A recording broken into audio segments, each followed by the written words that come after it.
வணக்கம். வின் செய்திகளின் விரிவான செய்திகளை பார்ப்பதற்கு முன்னதாக முதலில் தலைப்புச் செய்திகளை பார்க்கலாம். நரேந்திர மோடி தலைமையில் பாரத தேசம் பார்ப்போற்றும் தேசமாக நீடித்து நிலைத்து நிற்கும். நீட் தேர்வில் எந்தவிதமான முறைகேடும் நடைபெறவில்லை. தேசிய தேர்வு முகமை விளக்கம்.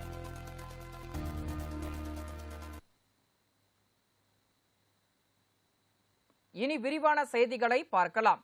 மூன்றாவது முறையாக பிரதமராக பொறுப்பேற்ற பிரதமர் மோடிக்கு குடியரசுத் தலைவர் திரௌபதி முர்மு பதவி பிரமாணமும் ரகசிய காப்பு பிரமாணமும் செய்து வைத்தார். பாராளுமன்ற தேர்தலில் பாஜக தலைமையிலான கூட்டணி 292 இடங்களில் வெற்றி பெற்றுள்ளது. இதில் பாஜக மட்டும் 240 இடங்களை வென்று மத்தியில் பாஜக தலைமையிலான கூட்டணி ஆட்சி அமைத்துள்ளது. இந்நிலையில் பிரதமர் மோடி தலைமையில் மத்திய அமைச்சரவை கூட்டம் சமீபத்தில் அவரது இல்லத்தில் நடைபெற்றது. அப்போது பிரதமர் பதவியை ராஜினாமா செய்த மோடி ராஜினாமா கடிதத்தை குடியரசுத் தலைவர் திரௌபதி முர்முவை சந்தித்து வழங்கினார். அவரது ராஜினாமாவை ஏற்றுக்கொண்ட குடியரசுத் தலைவர் காற்பந்து பிரதமராக தொடரும்படி கேட்டுக்கொண்டார். இந்நிலையில் பாராளுமன்றத்தின் மைய அரங்கில் தேசிய ஜனநாயக கூட்டணி கட்சிகளின் ஆலோசனை கூட்டம் நடைபெற்றது. அதில் பாராளுமன்ற குழு தலைவராக நரேந்திர மோடி ஒருமனதாக தேர்ந்தெடுக்கப்பட்டார். மேலும் அனைத்து எம்பிக்களும் அவருக்கு ஆதரவு அளித்தனர். இதனையடுத்து குடியரசுத் தலைவர் திரௌபதி முர்முவை சந்தித்த மோடி தேசிய ஜனநாயக கூட்டணி கட்சி எம்பிக்களின் ஆதரவு கடிதத்தை அளித்ததுடன் மூன்றாவது முறையாக ஆட்சி அமைக்க உரிமை கோரினார். அதனைத் தொடர்ந்து குடியரசுத் தலைவர் பிரதமர் மோடியை ஆட்சி அமைக்க அழைப்பு விடுத்தார். இந்நிலையில் இன்று டெல்லியில் உள்ள குடியரசுத் தலைவர் மாளிகையில் பிரதமர் மோடிக்கு குடியரசுத் தலைவர் திரௌபதி முர்மு பதவி பிரமாணம் காப்பு பிரமாணம் செய்து வைத்தார். பிரதமர் நரேந்திர மோடி பதவியேற்பு விழாவில் 72 மத்திய அமைச்சர்கள் பதவியேற்றனர்.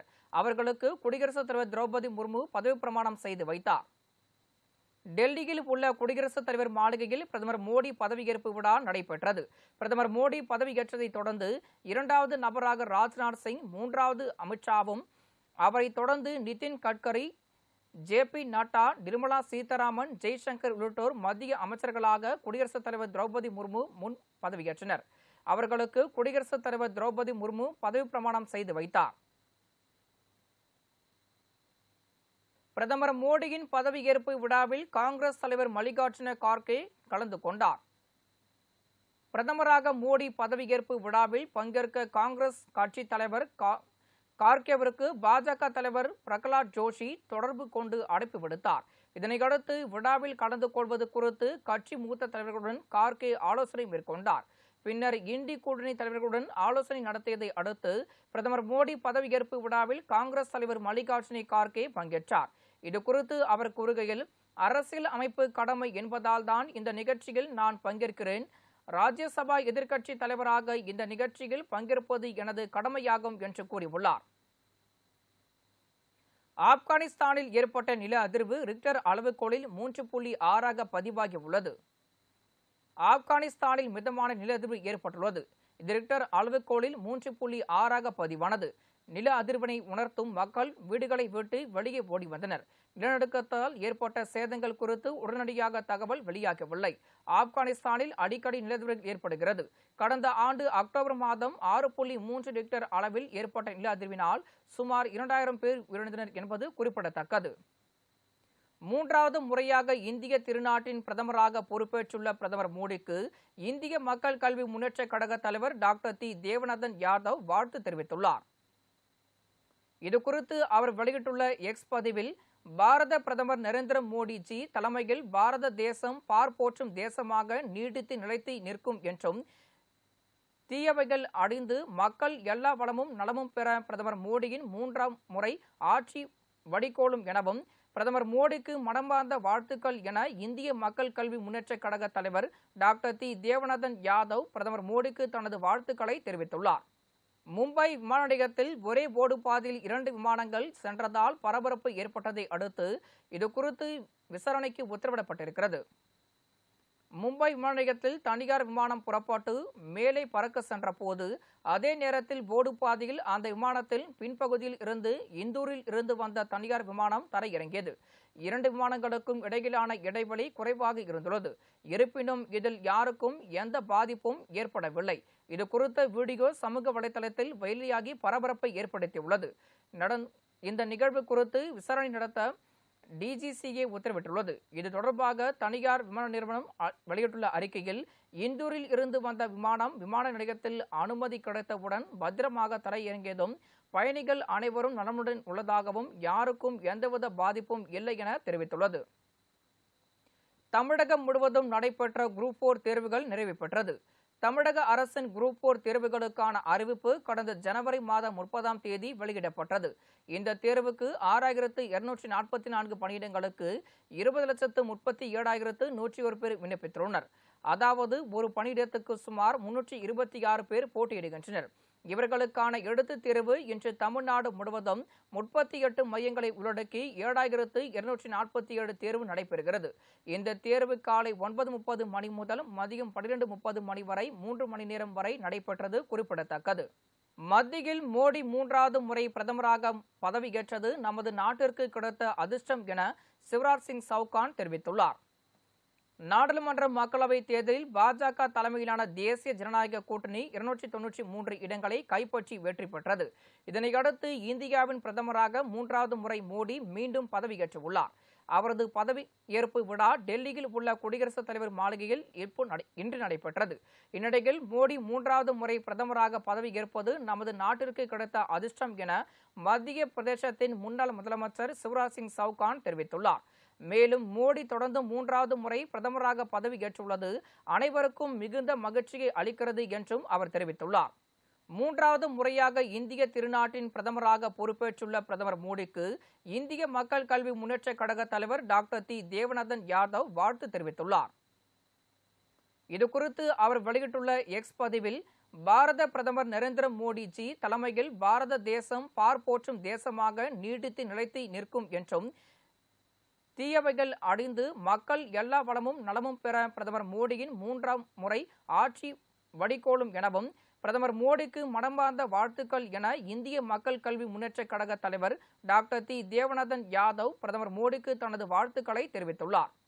மும்பை விமான நிலையத்தில் ஒரே ஓடுபாதையில் 2 விமானங்கள் சென்றதால் பரபரப்பு ஏற்பட்டதை அடுத்து இதுகுறித்து விசாரணைக்கு உத்தரவிடப்பட்டிருக்கிறது.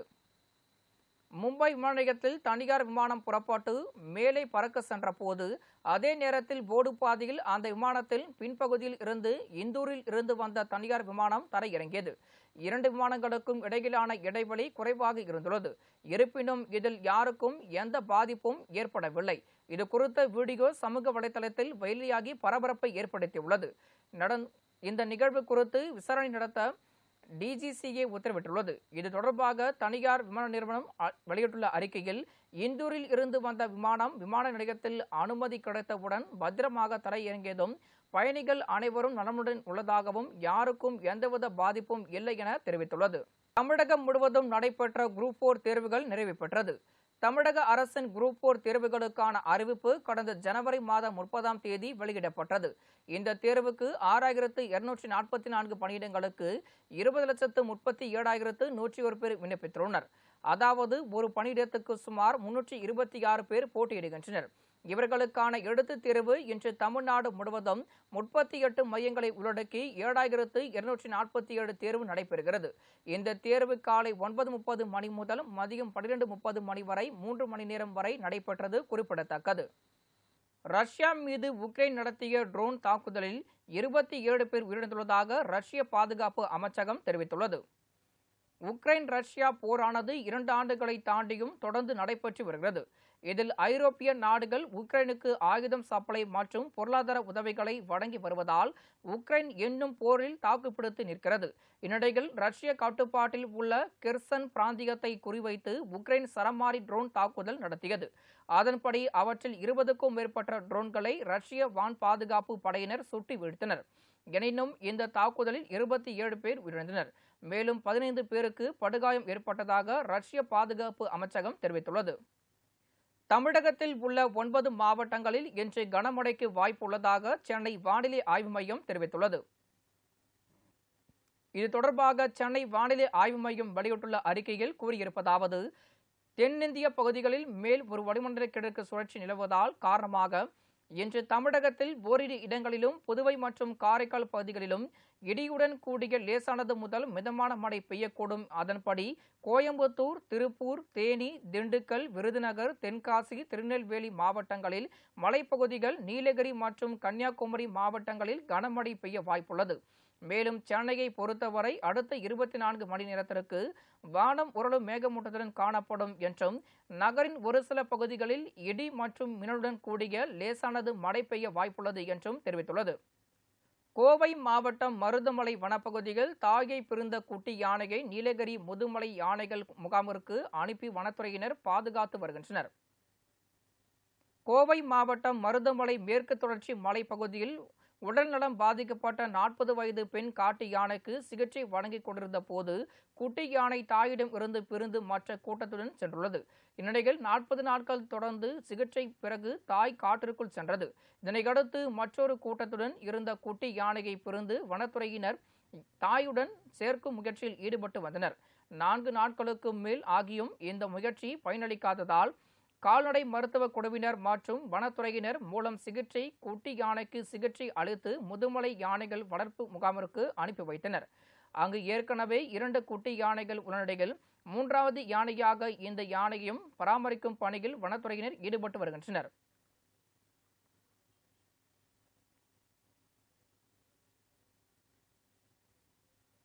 திருவண்ணாமலை மாவட்டம் முழுவதும் பெய்து வரும் கனமழையால் நீர்நிலைகளில் நீர்மட்டம் உயர்ந்துள்ளதால் விவசாயிகள் மகிழ்ச்சிக்குள்ளாகினர். திருவண்ணாமலை மாவட்டம் முழுவதும் கடந்த சில தினங்களாக தொடர்ந்து இடியுடன் கூடிய கனமழை பெய்து வருகிறது. இதனால் கோடை வெப்பம் தணிந்து குளிர்ச்சியான சூழல் நிலவியது.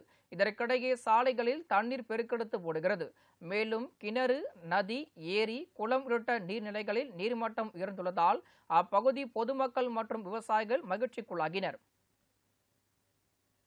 புதுக்கோட்டை மாவட்டம் ஆதனக்கோட்டை அருகே வீரமாகாளி அம்மன் கோயிலில் கும்பாபிஷேக விழா வெகு விமரிசையாக நடைபெற்றது.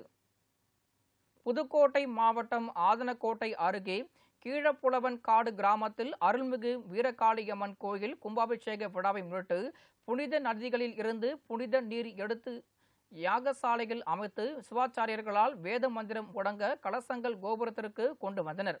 பின்னர் கோபுர கலசத்தில் கோஷங்கள் முழங்க புனித நீர் ஊற்றி கும்பாபிஷேகம் வெகு விமரிசையாக நடைபெற்றது. இவ்விழாவில் திரளான பக்தர்கள் கலந்து கொண்டு சுவாமி தரிசனம் செய்தனர்.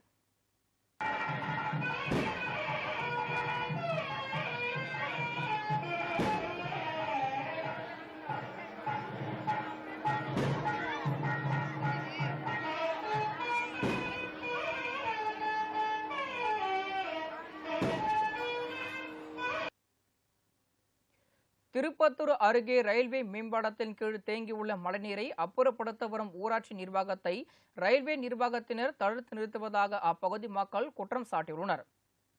திருப்பத்தூர் மாவட்டம் ஆம்பூர் மற்றும் அதன் சுற்றுவட்டார கிராம பகுதிகளில் கடந்த சில தினங்களாக கனமழை பெய்து வருகிறது. இந்நிலையில் அப்பகுதியில் உள்ள ரயில்வே மேம்பாலத்தின் கீழ் அதிக அளவு மழைநீர் தேங்கியதால் அவ்வழியாக செல்லும் வாகன ஓட்டிகள் மற்றும் பொதுமக்கள் மிகுந்த சிரமத்திற்குள்ளாகி வருகின்றனர். இதனால் சோலூர் ஊராட்சி நிர்வாகம் ஜேசிபி இயந்திரம் மூலம் ரயில்வே மேம்பாலத்தின் கீழ் தேங்கி மழைநீரை அப்புறப்படுத்த முயன்ற போது அங்கு வந்த ரயில்வே நிர்வாகத்தினர் மழைநீரை அப்புறப்படுத்தக்கூடாது என தடுத்து நிறுத்தியதாக பொதுமக்கள் குற்றம் சாட்டி வருகின்றனர். தூத்துக்குடி மாவட்டம் கோவில்பட்டியில் ஏடிஎம் இயந்திரத்தை உடைத்து திருட முயற்சித்து தப்பியோடிய மர்ம நபரை போலீசார் தேடி வருகின்றனர். தூத்துக்குடி மாவட்டம் கோவில்பட்டியில் அண்ணா பேருந்து நிலையம் பின்புறம் தனியார் வங்கிக்கு சொந்தமான ஏடிஎம் மையம் உள்ளது.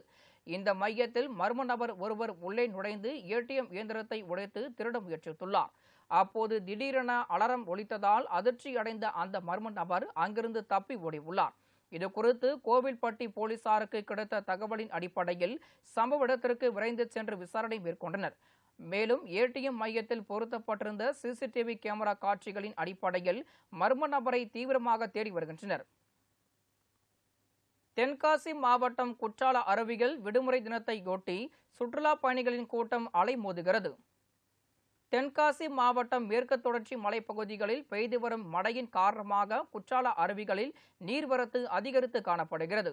இதனால் குற்றாலத்தில் உள்ள மெயின் அருவி, பழைய குற்றாலம், ஐந்தருவி உள்ளிட்ட அனைத்து அருவிகளிலும் நீர்வரத்து அதிகரித்துள்ளது. குறிப்பாக மெயின் அருவியில் நீர்வரத்து அதிகரித்து வெள்ளப்பெருக்கு ஏற்படும் அபாயம் உள்ளதால் சுற்றுலா பயணிகள் குளிப்பதற்கு அனுமதி மறுக்கப்பட்டுள்ளது. இதனால் மெயின் அருவியில் சுற்றுலா பயணிகளின் கூட்டம் இல்லாமல் வெறிச்சோடி காணப்படுகிறது. அதே சமயம் ஐந்தருவி, பழைய குற்றாலம், புலி அருவி மற்றும் சிற்றருவி உள்ளிட்ட அருவிகளில் சுற்றுலா பயணிகள் உற்சாகமாக குளித்து வருகின்றனர். மேலும் கோடை விடுமுறை என்பதால் சுற்றுலா பயணிகளின் கூட்டம் அலைமோதி காணப்படுகிறது. கள்ளக்குறிச்சி மாவட்டம் உளுந்தூர்பேட்டை அருகே பழமை வாழ்ந்த ஸ்ரீ லட்சுமி நரசிம்மர் கோயிலில் மகா கும்பாபிஷேகம் வெகு விமர்சையாக நடைபெற்றது. கள்ளக்குறிச்சி மாவட்டம் உளுந்தூர்பேட்டை அருகே உள்ள பரிக்கல் கிராமத்தில் பழமை வாழ்ந்த ஸ்ரீ லட்சுமி நரசிம்ம கோயிலில் மகா கும்பாபிஷேகம் நேற்று கணபதி ஹோமம், கோபூஜை, வாசு ஹோமத்துடன் யாகசாலை பூஜை தொடங்கியது. இதனையடுத்து கோயிலில் யாகசாலைகள் அமைக்கப்பட்டு யாக பூஜைகள் செய்து மேளதாளங்கள் முழங்க புனித நீர் அடங்கிய கலசங்களை ஊர்வலமாக புறப்பட்டு கோயிலின் மூலவர் கோபுர கலசங்களுக்கு கொண்டு வந்தனர். பின்னர் கலசங்களுக்கு சிறப்பு பூஜை செய்யப்பட்டு பட்டாச்சாரியர்களின் வேத மந்திரங்கள் முடங்க கோபுர கலசத்திற்கு புனித நீர் ஊற்றி மகா கும்பாபிஷேகம் வெகு சிறப்பாக நடைபெற்றது. இவ்விழாவில் திரளான பக்தர்கள் கலந்து கொண்டு கோவிந்தா கோவிந்தா என கோஷங்கள் முடங்க சுவாமியை வழிபட்டனர். தூத்துக்குடி மாவட்டம் ஸ்ரீவைகுண்டம் அருகே கோயில் திருவிழாவை முன்னிட்டு மாட்டு வண்டிகள் எல்கை பந்தயம் நடைபெற்றது. தூத்துக்குடி மாவட்டம் ஸ்ரீவைகுண்டம் அருகே உள்ள பேரூரில் சுடலைமாட சுவாமி கோயில் திருவிழாவை முன்னிட்டு மாட்டு வண்டி பந்தயம் பெரிய மாடு, சிறிய மாடு மற்றும் நடுமாடு என 3 பிரிவுகளாக நடைபெற்றது. இந்த போட்டியை இருபுறங்களிலும் நின்று ஏராளமான பொதுமக்கள் ஆர்வத்துடன் கண்டு களித்தனர். இதனிடையே போட்டிகளில் கலந்து கொண்ட மாடுகள் சீறி பாய்ந்தன. தொடர்ந்து வெற்றி பெற்ற மாட்டு வண்டிகளின் உரிமையாளர்களுக்கும் மற்றும் சாரதிகளுக்கும் பரிசுகளும் கோப்பைகளும் வழங்கப்பட்டது.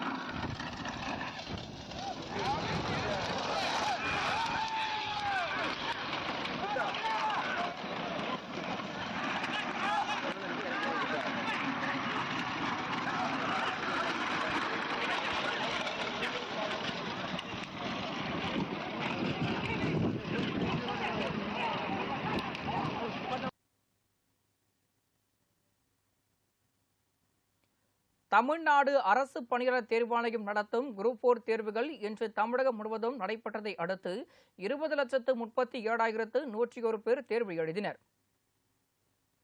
அதன்படி கோவை மாவட்டம் முழுவதும் குரூப் 4 தேர்வுகளை 69,737 பேர் இன்று தேர்வுகள் எழுதினர்.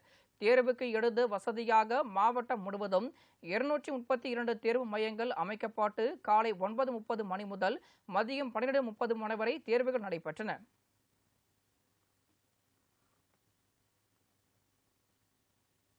அதனைத் தொடர்ந்து கரூர் மாவட்டம் முழுவதும் குரூப் 4 தேர்வுகளை 26,869 பேர் எழுதினர்.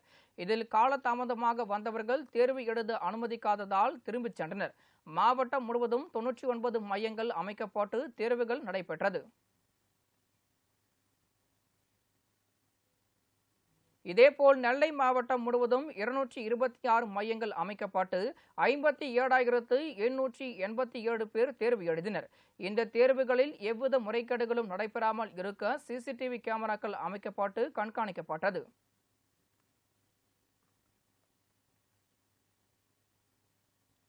அதனைத் தொடர்ந்து வேலூர் மாவட்டம் முழுவதும் 13 தேர்வு மையங்களில் 36,705 பேர் தேர்வை எழுதினர். முன்னதாக மாவட்ட ஆட்சியர் சுப்புலட்சுமி தேர்வு மையங்களில் ஆய்வு மேற்கொண்டார்.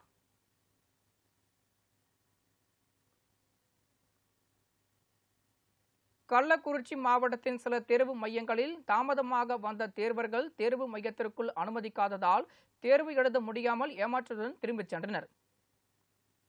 கள்ளக்குறிச்சி மாவட்டம் முழுவதும் டிஎன்பிஎஸ்சி குரூப் 4 தேர்வினை 138 பேர் தேர்வு மையங்களில் 41,618 தேர்வர்கள் எழுதுகின்றனர். இந்நிலையில் அங்குள்ள அரசு ஆண்கள் மேல்நிலை பள்ளியில் அமைக்கப்பட்டுள்ள தேர்வு மையத்திற்கு காலை 9 மணிக்கு மேல் வந்த தேர்வர்களை தேர்வு மையத்திற்குள் அனுமதிக்கவில்லை.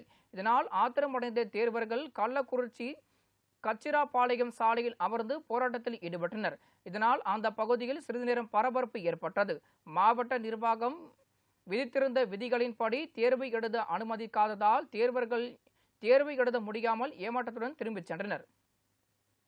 நாகை மாவட்டம் வெளிப்பாளையம் முத்துமாரியம்மன் கோயிலில் வைகாசி திருவிழாவை முன்னிட்டு தேரோட்டம் வெகு சிறப்பாக நடைபெற்றது. நாகை மாவட்டம் வெளிப்பாளையத்தில் உள்ள அருள்மிகு முத்துமாரியம்மன் கோயிலில் வைகாசி திருவிழா கடந்த மாதம் 31ஆம் தேதி காப்பு கட்டுதலுடன் மற்றும் பூச்சொரிதலுடன் தொடங்கியது. இதையொட்டி தினம்தோறும் அம்மனுக்கு சிறப்பு பூஜைகள் செய்யப்பட்டு அம்மன் வீதி உலா நடைபெற்றது. தொடர்ந்து இத்திருவிழாவின் முக்கிய நிகழ்ச்சியான திருத்தேரோட்டம் இன்று வெகு சிறப்பாக நடைபெற்றது. இதில் திரளான பக்தர்கள் கலந்து கொண்டு சுவாமி தரிசனம் செய்தனர். கரூரில் அருள்மிகு மாரியம்மன் கோயிலில் வைகாசி திருவிழாவை முன்னிட்டு ஊஞ்சல் உற்சவம் வெகு சிறப்பாக நடைபெற்றது. கரூரில் அமைந்துள்ள மாரியம்மன் கோயிலில் வைகாசி திருவிழாவை முன்னிட்டு கடந்த மாதம் கம்பம் போடும் நிகழ்வுடன் தொடங்கியது. இதையொட்டி நாள்தோறும் சிறப்பு நிகழ்ச்சிகள் நடைபெற்று வரும் நிலையில் வைகாசி திருவிழாவின் முக்கிய நிகழ்வாக மாரியம்மன் மற்றும் மாவடி ராமசுவாமி ஊஞ்சல் சேவையில் பக்தர்களுக்கு காட்சியளித்தனர்.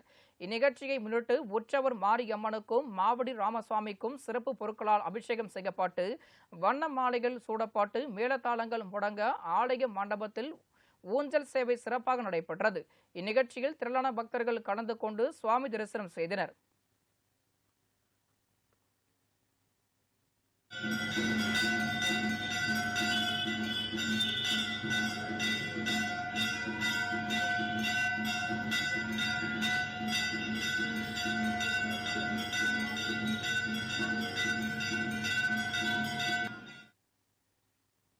திருவள்ளூர் மாவட்டம் திருத்தணியில் கடும் போக்குவரத்து நெரிசல் காரணமாக பொதுமக்கள் கடும் சிரமத்திற்கு உள்ளாகி வருகின்றனர். திருவள்ளூர் மாவட்டம் திருத்தணியில் பிரசித்தி பெற்ற முருகன் கோயில் அமைந்துள்ளது. இந்த கோயிலுக்கு தமிழகம் மட்டுமின்றி பல்வேறு பகுதியில் இருந்து ஏராளமான பக்தர்கள் வருகை புரிகின்றனர். அவ்வாறு வரும் பக்தர்கள் சரியான ரயில் வசதி மற்றும் பேருந்து வசதி இல்லாமல் கடும் சிரமத்திற்கு உள்ளாகி வருகின்றனர். இதன் காரணமாக நீண்ட நேரம் பேருந்து நிலையத்தில் காத்திருக்கும் அவலநிலை ஏற்படுகிறது. இதற்கிடையே திருத்தணியின் முக்கிய சாலைகளில் ஆக்கிரமிப்பு பகுதிகள் அதிக அளவில் உள்ளது. இதனால் கடும் போக்குவரத்து நெரிசல் ஏற்படுகிறது. தற்போது விடுமுறை நாட்கள் மற்றும் முகூர்த்த நாட்களில் பக்தர்கள் முருகன் கோயிலுக்கு படையெடுக்கின்றனர். இதனால் முருகன் கோயில் பகுதிகள் ரயில் நிலையம் சாலை, எம்பிஎஸ் சாலை, அரக்கோணம் சாலை மற்றும் சித்தூர் சாலை போன்ற பகுதிகளில் முறையான பார்க்கிங் வசதி இல்லாததாலும் பேருந்து உள்ளிட்ட வசதிகள் இல்லாததாலும் கடும் சிரமம் ஏற்படுகிறது. எனவே மாவட்ட நிர்வாகம் தலையிட்டு இந்த பிரச்சனைகளுக்கு நிரந்தர தீர்வு ஏற்படுத்தி தர வேண்டும் என அப்பகுதி மக்கள் கோரிக்கை விடுத்துள்ளனர். திண்டுக்கல் மாவட்டம் கொடைக்கானலில் உள்ள சுற்றுலா பயணிகளிடம் கஞ்சா விற்பனையில் ஈடுபட்ட இருவரை போலீசார் கைது செய்தனர். திண்டுக்கல் மாவட்டம் கொடைக்கானல் முக்கிய சுற்றுலா இடமாக கருதப்படுகிறது. இங்கு தமிழகம் மட்டுமின்றி பல்வேறு பகுதிகளில் இருந்து ஏராளமான சுற்றுலா பயணிகள் வருகை புரிகின்றனர். அவ்வாறு வரும் சுற்றுலா பயணிகளையும் மற்றும் சிறுவர்களையும் குறிவைத்து கஞ்சா மற்றும் போதை கலன் விற்பனை அதிகரித்து வந்ததாக தெரிகிறது. இது குறித்து போலீசாருக்கு கிடைக்கப்பட்ட ரகசிய தகவலின் பேரில் கொடைக்கானல் நாயுடுபுரம் பகுதியில் விசாரணை மேற்கொண்ட போது அங்கு சந்தேகத்திற்கு இடமாக சுற்றித் திரிந்த இருவரை பிடித்து விசாரணை செய்த போது அவர்கள் கேரள மாநிலத்தைச் சேர்ந்த பகத் மற்றும் பழனியைச் சேர்ந்த தியாகராஜன் என்பதும் இருவரும் சேர்ந்து கஞ்சா மற்றும் போதைப் பொருட்கள் விற்பனையில் ஈடுபட்டு வந்ததும் கண்டுபிடிக்கப்பட்டது. இதனையடுத்து போலீசார் அந்த இருவரையும் கைது செய்து அவரிடம் இருந்த கஞ்சா மற்றும் போதைப் பொருட்களை பறிமுதல் செய்தனர். இத்துடன் இந்த செய்தி அறிக்கை நிறைவு பெறுகிறது. செய்திகளின் அனைத்து பரிமாணங்களையும் முழுமையாக தெரிந்து கொள்ள தொடர்ந்து இணைந்திருங்கள் வின் நியூஸ் தொலைக்காட்சியுடன். இது வின் நியூஸ், உங்களுக்காக, உங்களுடன். வணக்கம்.